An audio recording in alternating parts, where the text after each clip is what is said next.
Hello guys, mapagpalang umaga sa lahat at isang lalong mapagpalang umaga sa pagbungad ng ating mga tanim na orchids. Ang ganda at napakasarap na ambience dito sa probinsya. Maaliwalas, malinaw ang panahon. At after 3 months, ito na yung update sa ginawa nating kubo. Napakasarap tambayan, napakatibay pa rin. At lalong nagpapaganda sa ating kubo yung mga napapalibutan siya ng mga tanim na mulaklak. Ayan, very relaxing yung pwesto na napagtayuan natin ng bahay kubo.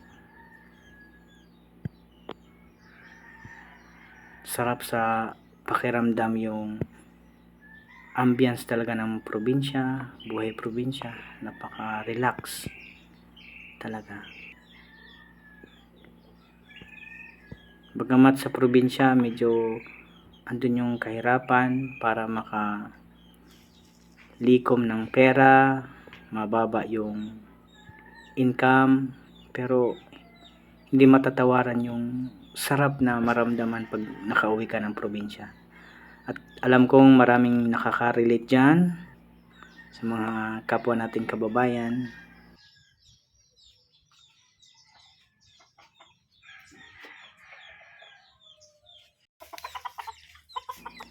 At ayan si Papa, naghahanda siya ng mga pananim para sa kanyang mga gulay sa farm.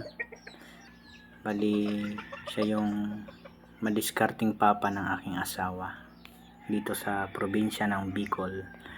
By the way guys, dito pala ako sa probinsya ng Bicol at dito ako nakapangasawa.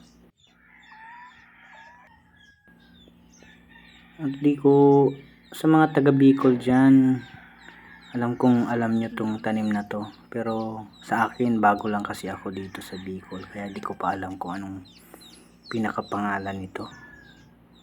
Yan yung bunga niya at nakakain-kain, pero di pa ako nakatry nito kung anong lasa at anong tawag.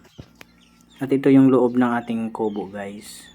Ayan, napakatibay niya guys, kasi yung pinaka haligi niya ay nilagyan natin ng semento.